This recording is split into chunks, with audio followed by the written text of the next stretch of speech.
se cumplen 5 años de la salida del aire de Radio Caracas Televisión. ¿Qué análisis hace usted de este hecho?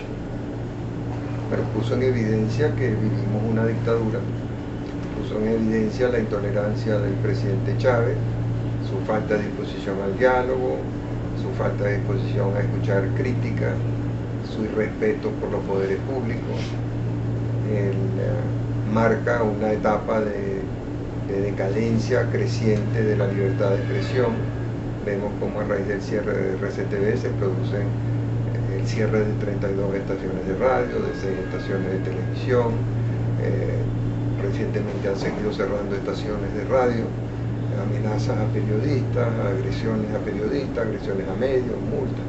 O sea, ese pilar fundamental de la democracia, que es la libertad de expresión, se derrumbó. El otro pilar fundamental de la democracia, que es los jueces independientes, también se derrumbó. Lo hemos visto en este caso. Recientemente hemos oído denuncias de magistrados que formaron parte durante muchos años del Tribunal Supremo de Justicia, que nos explicaron cómo cocinaban las sentencias, cómo recibían las órdenes del presidente, del vicepresidente o de otros altos funcionarios para decidir una causa sin atender a los planteamientos que se habían hecho, sin impartir justicia. Y demuestra también la intolerancia creciente del régimen frente a toda crítica, frente a toda posición distinta a la de ellos.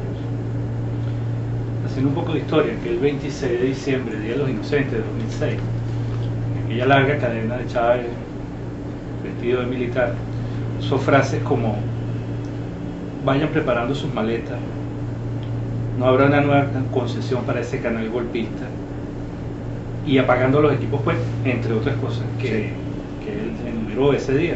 Por citar 3 frases de esa larga cadena.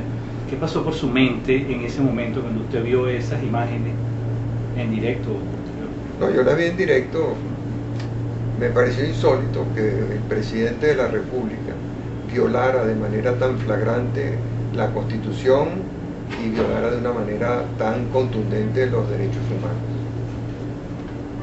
Cierre de RCTV o fin de una concesión. Él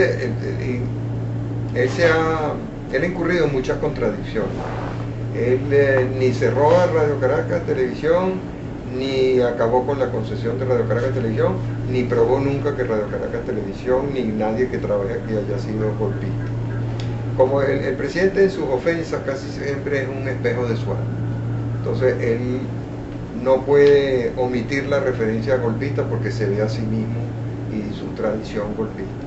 El argumento que terminó usando es que necesitaban esas frecuencias para un nuevo canal que iba a ser algo así como la BBC venezolana. Ahí violó también la ley, pero como el Poder Judicial no cumple con sus funciones, como en Venezuela no hay justicia independiente, pues los jueces no han resuelto nada sobre esos alegatos. ¿Qué ha pasado dentro de RCTV en estos 5 años? Bueno, ha ocurrido una debacle. Se imagina, con el primer cierre se perdieron más de 8.000 empleos, con el cierre de RCTV Internacional se perdieron más de 2.000 empleos, pero eso pareciera no importarle al presidente Chávez ni a quienes lo mandan. Para ellos lo importante es asentarse en el poder, no escuchar a nadie e ir implantando una dictadura como han venido haciendo. ¿Usted puede afirmar que RCTV sigue en pie? Sí, bueno, aquí estamos en RCTV y estamos en Venezuela. No hicimos la maleta, yo no he hecho la maleta, no me he ido para Cuba.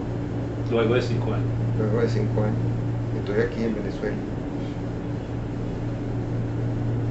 Usted acaba de enumerarlo, el capital humano. ¿Cuáles han sido las pérdidas para el canal en todo este tiempo? Gigante, nada más que en equipo nos robaron más de 200 millones de dólares, o sea, al cambio que se quiera usar. Pero no solamente se perdieron esos recursos humanos, aquí había una escuela de formación de recursos humanos que llegó a educar hasta 7.000 personas al año, donde se impartían centenares de miles de horas de instrucción, de capacitación, de preparación de recursos humanos. Toda la industria de radio y televisión venezolana ha sufrido con eso, porque ese era un aporte de RCTV que era además gratuito, para empleados y para no empleados. Por eso vemos como la calidad de la televisión ha disminuido de una manera considerable, y Venezuela, que era un líder mundial en materia de telenovelas, por poner un ejemplo, hoy en día ni figura en pizarra. ¿Qué futuro vislumbra en el horizonte para el canal? Bueno, yo espero que el 7 de octubre haya elecciones, espero que gane la alternativa democrática sobre la dictadura, y con la democracia regresa RCTV. Perfecto. Usted condujo durante 10 años el programa Primer Plano. Más de 10. O sea, Más de 20. Más de 20. Okay, más de 20. ¿Qué le dejó este programa? A mí muchísima educación, aprendí muchísimo. O sea, cada programa implicaba una preparación con el personaje invitado y con el tema que se iba a tratar. De manera que yo le debo a Primer Plano haber aprendido muchas cosas, haber conocido a mucha gente interesante, mucha gente valiosa, mucha gente que ha hecho mucho por este país. ¿Cómo se define usted? ¿Un hombre de medio o un político? Un hombre de medio. Un ciudadano, diría yo, un ciudadano. Y a los ciudadanos nos interesa la política. ¿Por qué usted escribe el libro Generación de Relevo versus el Estado Omnipotente? Bueno, yo veía con mucha preocupación el creciente intervencionismo del Estado. Este es un fenómeno que no era nuevo, un fenómeno que en cierta forma podemos decir que empieza en la época de la dictadura perejimenista, con una serie de acciones que toma ese gobierno en contra de la iniciativa privada, pero que había venido tomando fuerza,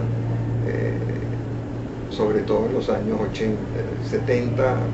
El libro está escrito a finales de los años 70, principios de los años 80.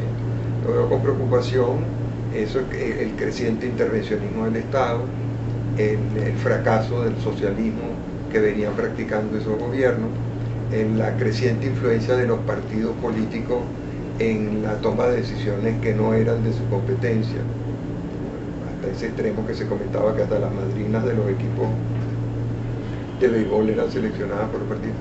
Un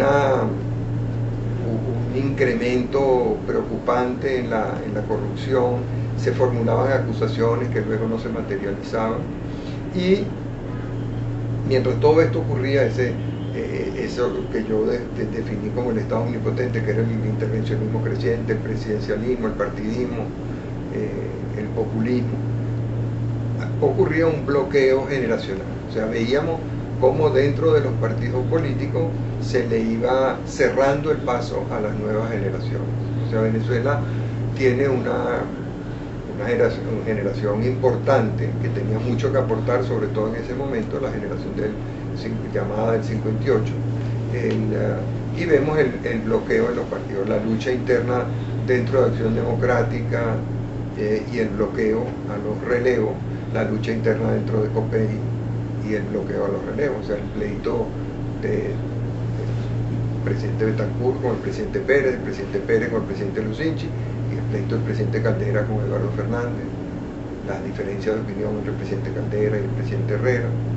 Creo que todo eso va configurando un caso que a mí me parecía muy peligroso. Un Estado demasiado poderoso en detrimento de la iniciativa individual, y una generación de relevo que estaba bloqueada en su acceso a cargos directivos.